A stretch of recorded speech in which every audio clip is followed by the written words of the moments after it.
प्यारे विद्यार्थियों नमस्कार। अपन ने पिछली वीडियो में बहुपद जब अपने को दिया हुआ हो और उनके अपने को मूल ज्ञात करने हो गुणनखंड विधि से, तो मैंने उसकी सेकंड स्टेज आप लोगों को बताया था कि अपन कैसे करते हैं। तो उसमें देखिए आप लोगों ने सॉल्व कर लिया होगा। मैंने होमवर्क में 2 क्वेश्चंस भी आप लोगों को दिए थे और आपने सॉल्व किया होगा। फिर भी यदि किसी से सॉल्व नहीं हुआ है, किसी स्टूडेंट्स के, तो मैं आप लोगों को सॉल्व करके मैं बता रहा हूँ। आप लोग देखिए, तो उसमें होमवर्क में देखिए हमारा फर्स्ट क्वेश्चन था ये AB x square, question number first है AB x square plus b square minus AC x minus BC equals to 0। तो इसको देखिए सॉल्व करें तो हमारे पास पहले देखिए ब्रैकेट ओपन करेंगे, ब्रैकेट को खोलेंगे तो ये हो गया हमारे पास AB एक्स स्क्वायर प्लस ये b square x minus AC x minus BC equals to 0। अब इसको देखिए अपन यहाँ पर देखिए सॉल्व करते हैं तो हमारे पास में इसको सॉल्व करेंगे तो 2 के पेयर बनाएंगे, क्योंकि हमारे पास में इनको गुणनखंड विधि से हल करना है। तो अपन ने 2 के जोड़े बनाए। तो इसमें पहले जोड़े में देखिए हमारे पास में बी एक्स कॉमन आया, तो देखिए ए बी एक्स स्क्वायर में बी एक्स से भाग किया तो ए एक्स आया, और प्लस जब बी स्क्वायर एक्स में बी एक्स का भाग दिया तो ये बी आ गया, और माइनस ये देखिए ये सी कॉमन आया यहाँ पर, तो ये ए एक्स और ये प्लस हमारे पास बी इक्वल्स टू 0 हुआ। अब देखिए जो कॉमन फैक्टर होता है उसको अपन एक बार लिखते हैं, तो अपन ने इसको देखिए 1 टाइम लिखा तो ए एक्स प्लस बी, और ये हो गया B x minus C equals to 0। ये हो गया A x plus B equals to 0। तो हमारे पास देखिए A x equals to minus B हुआ और x equals to minus B by A हुआ, और सेकंड है हमारे पास में देखिए B x minus C equals to 0। तो B x equals to C हो गया और एक्स इक्वल्स टू हुआ हमारे पास ये हो गया सी बटे बी, तो ये हमारे पास सी बटे बी हुआ। तो ये देखिए मूल आया हमारे पास में, एक तो मूल आया माइनस बी बाई ए और दूसरा हमारे पास मूल आया सी बटे बी। ये हमारे पास देखिए अपन ने इसको सॉल्व किया, काफी आसान है, और ये हमारे पास मूल आ गए। दूसरा देखिए मैंने होमवर्क में आप लोगों को जो क्वेश्चन दिया था वो क्वेश्चन है हमारे पास में, उसको भी अपन सॉल्व करते हैं। तो देखिए सॉल्व किया तो हमारे पास में हो गया under root x 3 x square plus 10x और प्लस 7 रूट 3 इक्वल्स टू 0। इसकी वजह देखिए गुणनखंड विधि से अपने को हल करना है, तो इसके लिए अपन जो मिडिल टर्म है उसकी स्प्लिटिंग करते हैं, यानी बीच वाले पद के टुकड़े करना। तो यहाँ पर अपन पहले ए और सी का गुणा करते हैं, तो देखिए हमारे पास में 7 रूट 3 को इंटू करो रूट 3 से, तो ये हो गया हमारे पास में देखिए 21 हुआ।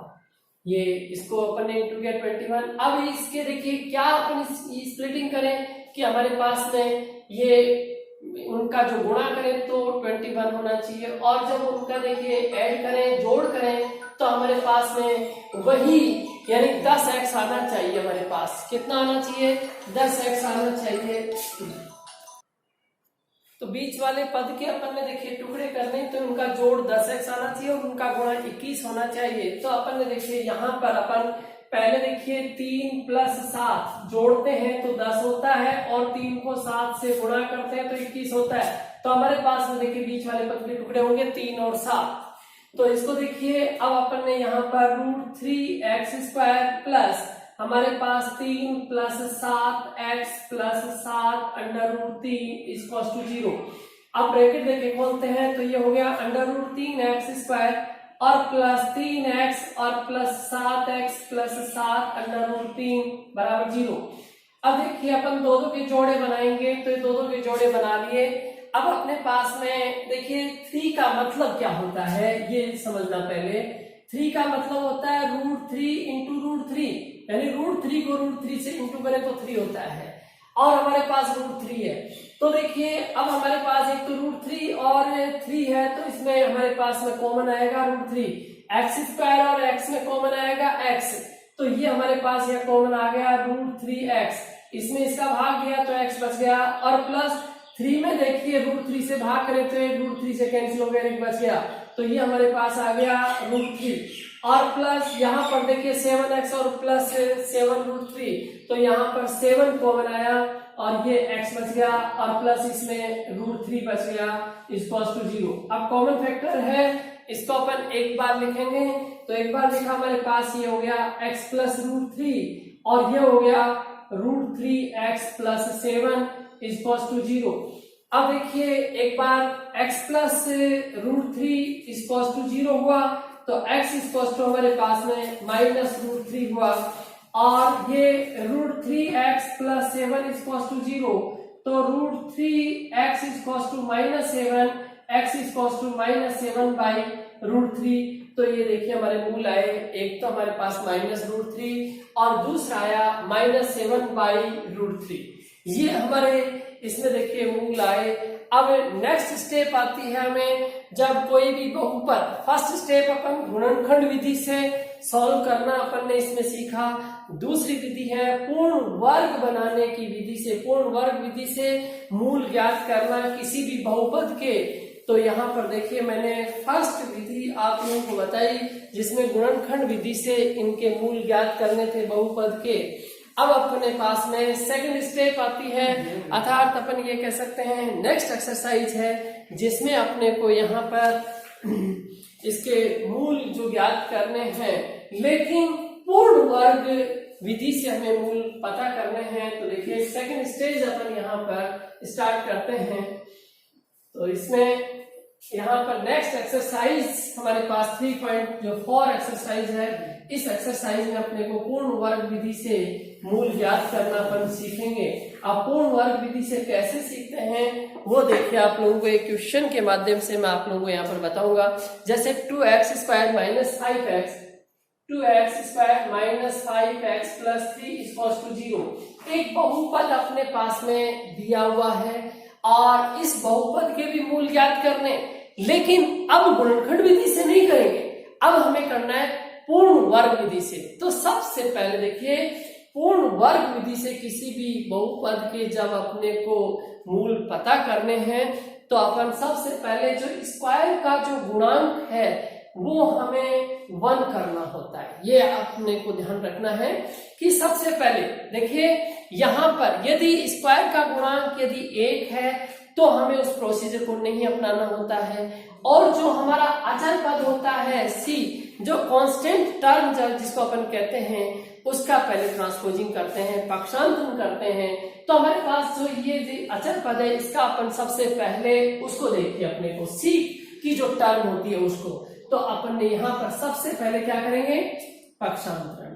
तो देखिए पक्षांतरण करने पर अपने पास में क्या हो जाएगा, ये हो जाएगा 2x² - 5x = -3। फर्स्ट स्टेप समझ आया बेटा? देखिए इसमें हमारे पास में जो कांस्टेंट टर्म अर्थात c की जो टर्म होती है जिसको अपन अचर पद कहते हैं, उसको यदि लेफ्ट में है तो राइट में लेके जाएंगे, ऑलरेडी राइट में है तो फिर कोई चेंजेस नहीं करना है। First step clear. अब इसकी सेकंड स्टेप चलिए। सेकंड स्टेप में अपन स्क्वायर का गुणांक 1 करते हैं, तो यहाँ पर हमारे पास में देखिए स्क्वायर का गुणांक 2 है, इसलिए अपन यहाँ पर जो भी स्क्वायर का गुणांक होता है तो उससे अपन देखिए सभी में 2 से भाग करते हैं, दोनों पक्षों में 100 से ये 2 से भाग किया, तो यहाँ पर देखिए सभी पदों में 2 से भाग देने पर हमारे पास में देखिए क्या हुआ, ये 2x² / 2 -5/2x और बराबर -3/2। ये 2 से 2 हमारे पास देखिए कैंसिल हो गया, तो हमारे पास टर्म आई x² - 5/2x बराबर -3/2। सेकंड स्टेप फिर से सुनिए। सेकंड स्टेप में ये होता है कि जो हमारा स्क्वायर का गुणांक है वो 1 होना चाहिए। यदि 1 है तो कोई बात नहीं, ये प्रोसीजर नहीं करेंगे। और यदि 1 के अलावा अन्य कोई अंक है तो उससे उस बहुपद के सभी पदों को उस पद से भाग देंगे। जैसे हमारे पास यहाँ स्क्वायर का गुणांक 2 था तो सभी पदों में अपन ने 2 से भाग दिया।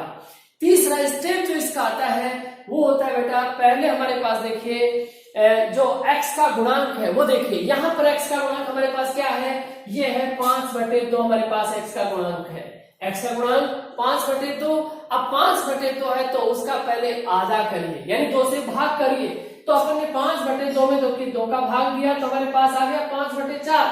अब 5/4 का वर्ग यानी x के गुणांक के आधे का वर्ग दोनों पक्षों में जोड़ते हैं तो हमारे पास देखिए इसका वर्ग किया जो दोनों पक्षों में जोड़ेंगे।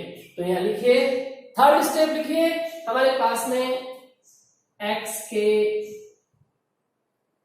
गुणांक 5/2 के आधे का वर्ग 5/4 का स्क्वायर दोनों पक्षों में जोड़ने पर, दोनों पक्षों में जोड़ने पर, तो देखिए दोनों पक्षों में इसको जोड़ेंगे तो हमारे पास स्टेप आया, ये हो गया x² माइनस 5/2x और प्लस हमारे पास में 5/4 का स्क्वायर लेफ्ट साइड में जोड़ दिया और ये -3/2 में प्लस 5/4 का स्क्वायर दोनों साइड्स में, देखिए दोनों पक्षों में, लेफ्ट में भी इसका स्क्वायर ऐड कर दिया और अपन ने राइट साइड में इसका स्क्वायर ऐड कर दिया। अब देखिए एक यहां पर आइडेंटिटी मैं आप लोगों से देखिए शेयर करूंगा। जैसे हमारे पास ऐसा हो x² प्लस 2ab और प्लस b² हो, ऐसी कंडीशन होती है तो हमारे पास हो जाता है, ये देखिए सॉरी, ये हमारे पास में a है, a² plus 2ab plus b² हो तो हमारे पास हो जाता है a प्लस b का whole square, a plus b का होल स्क्वायर। जब हमारे पास एक बार फिर से देखिए, जब देखिए हमारे पास a² plus 2ab plus b² की कंडीशन होती है तो हमारे पास हो जाएगा a प्लस b का होल स्क्वायर। और दूसरी कंडीशन होती है a² माइनस 2ab और प्लस b² तो इसको हो जाता है a माइनस b का होल स्क्वायर। तो यहां पर भी हमारे पास देखिए इसी टर्म में हमारे पास ये कंडीशन यहां पर आ रही है तो अपन ने पास में देखिए फर्स्ट टर्म है तो x का स्क्वायर, तो x का होल स्क्वायर, फिर माइनस है तो -2 इंटू फॉर्मूले से 2 into first term x into second term 5/4 और प्लस ये 5/4 का होल स्क्वायर। देखिए फर्स्ट सेकंड टर्म और मिडिल टर्म देखिए इसको अपन सॉल्व करें, 2 1 जा 2 2 2 जा 4, देखिए 5/2 का x इसके इक्वल टू हो गया। सो हमारे पास में इसी आइडेंटिटी से, नीचे वाले आइडेंटिटी से हमारे पास ये हो गया x माइनस 5/4 का होल स्क्वायर। और राइट साइड में देखिए इसको सॉल्व कर लीजिए तो ये आया हमारे पास 3/2 और प्लस 25/16। अब इनको देखिए अपन सॉल्व करें, एलसीएम लिया तो 16 आया, 16 को डिवाइड बाय 2 किया तो 8 आया, 8 को अपन -3 से करेंगे तो हमारे पास में -24 और प्लस हमारे पास में देखिए 16 को 16 से डिवाइड करें 1 और 1 को 25 से इंटू किया 25। नेक्स्ट स्टेप हमारे पास देखिए, नेक्स्ट स्टेप आई, इसको देखिए सॉल्व किया तो हमारे पास ये है नेक्स्ट स्टेप, x माइनस 5/4 का होल स्क्वायर हुआ और इसको इधर इसको सॉल्व करते हैं तो देखिए ये हमारे पास में 1/16, क्योंकि ये हमारे पास प्लस के 25 माइनस के 24 तो 1/16 आया। अब देखिए लेफ्ट साइड में जो स्क्वायर है राइट साइड इसको लेके जाएंगे तो रूट हो जाएगा, ये हमारे पास आया x माइनस 5/4 इक्वल्स टू √1/16। तो ये सॉल्व किया तो x minus 5/4 equals two plus minus 1/4। एक बार अब देखिए प्लस ले लीजिए और एक बार माइनस ले लीजिए तो देखिए अपन ने इसको सॉल्व किया तो हमारे पास में ये कंडीशन आई, एक बार तो x minus 5/4 equals two plus 1/4 आया और सेकेंड स्टेप में हमारे पास देखिए क्या हुआ, ये x माइनस 5/4 और इक्वल्स टू -1/4। इसको पहले सॉल्व करेंगे तो हमारे पास देखिए x इक्वल टू ट्रांसपोजिंग करेंगे 1/4 और प्लस 5/4 आया, यहाँ पर इनका एलसीएम 4 आया और ये 1 + 5, तो हमारे पास में देखिए ये कंडीशन आ गई हमारे पास 6/4, तो 2 3 जा 6 एंड 2 2 जा 4, तो इसको हमारे पास 3/2 आया। x का पहला जो मूल है वो आया हमारे पास 3/2। और सेकंड में चलिए, सेकंड हमारे पास देखिए वही हमने ट्रांसपोजिंग किया, तो x इक्वल टू आया 5/4 और माइनस 1/4, और ये आ गया हमारे पास x इक्वल टू 4 एलसीएम आया तो 5/-1, तो x इक्वल टू हमारे पास हो गया 4/4, तो इक्वल टू 1, तो x इक्वल टू 1। हमारे पास में देखिए फर्स्ट मूल है 3/2 एंड सेकंड मूल है हमारे पास में 1, तो ये हमारा था। एक बार फिर से सुनिए, ये पूर्ण वर्ग विधि से किसी भी द्विघात बहुपद के मूल ज्ञात करना। तो इसमें एक बार फिर से सुनिए, हमारे पास देखिए एक बहुपद अपन ने लिया था 2x² - 5x + 3 = 0। तो इसमें सबसे पहले देखिए अपन पूर्ण वर्ग विधि से अपन मूल पता करने हो, तो हमें सबसे पहले देखिए जो हमारा अचर पद है उसका पक्षांतरण करके लेफ्ट साइड में तो राइट साइड में लेके जाएंगे, और ऑलरेडी यदि राइट साइड में हो तो पक्षांतरण नहीं करना पड़ेगा, एज इट इज रखिए। सेकंड स्टेप आती है हमारे पास में, जो स्क्वायर का गुणांक होता है 1 करना होता है, 1 है तो अपने को स्टेप भी नहीं करनी होती है। 1 के अलावा यदि कोई भी अन्य अंक होता है तो अपन उस अंक से सभी पदों में भाग देते हैं। तो हमारे पास ये स्क्वायर का गुणांक 2 था, तो 2 से अपन ने सभी पदों में भाग दिया। फिर हमारे पास स्टेप आ गई, जब 2 से भाग सभी पदों में दे दिया तो हमारे पास स्टेप आ गई x² - 5/2x = -3/2। थर्ड स्टेप आती है x का जो गुणांक होता है उसके आधे का वर्ग दोनों पक्षों में जोड़ते हैं, लेफ्ट और राइट दोनों साइड में। तो हमारे पास देखिए 5/2 था, इसका हाफ किया तो ये 5/4 हो गया, और उसका स्क्वायर हमारे पास 5/4 का स्क्वायर अपन ने बोथ साइड में ऐड कर दिया। ऐड किया उसके बाद में देखिए हमारे पास में लेफ्ट साइड में एक आइडेंटिटी यूज हो रही है यहाँ पर, a² - 2ab + b² = a - b का होल स्क्वायर होता है। तो अपन ने देखिए इसमें भी यही आइडेंटिटी यूज करके और लेफ्ट साइड को देखिए सॉल्व किया, हमारे पास आया x - 5/4 का स्क्वायर = हमारे पास आया 1/16, और फिर देखिए स्क्वायर इधर राइट साइड में लेके गए तो रूट हो गया, तो x - 5/4 = ±1/4 आया। अब एक बार प्लस ले लिया, एक बार माइनस, तो हमारे मूल आए, एक तो x = 1 और दूसरा मूल आया 3/2। तो ऐसे अपन देखिए पूर्ण वर्ग विधि से हमें जब भी मूल पता करने हो तो इस तरीके से हमें मूल पता करना है। और ऐसे ही मैं आप लोगों को देखिए नेक्स्ट वीडियो में आपको जो श्रीधराचार्य या सूत्र विधि है द्विघात समीकरण को या द्विघात बहुपद को हल करने की विधि नेक्स्ट वीडियो में अपन करेंगे। और अब मैं देखिए आपको 2 क्वेश्चंस यहाँ पर दे रहा हूं जिनको हमें पूर्ण वर्ग विधि से ही अपने को हल करना है, और वो देखिए 2 क्वेश्चंस आप लोग होमवर्क में आप लोगों को दे रहा हूं जो कि आप लोगों को करना है, वो देखिए। तो होमवर्क के क्वेश्चंस देखिए, question number first and second, only 2 questions मैं आप लोगों को देखिए दूंगा, और वो हमारे पास में होमवर्क के क्वेश्चंस हैं। वर्क का फर्स्ट क्वेश्चन जो मैं आप लोगों को दे रहा हूं वो देखिए, फर्स्ट क्वेश्चन है हमारे पास 3x² - 5x + 2 = 0, and second question है 2x² + x - 1 = 0। तो आप लोगों को देखिए ये 2 क्वेश्चंस मैंने जो आप लोगों को होमवर्क में दिए हैं इनको आप लोगों को सॉल्व करना है, और सॉल्व भी इन दोनों जो द्विघात बहुपद हैं इनको पूर्ण वर्ग विधि से आप लोगों को सॉल्व करना है। धन्यवाद।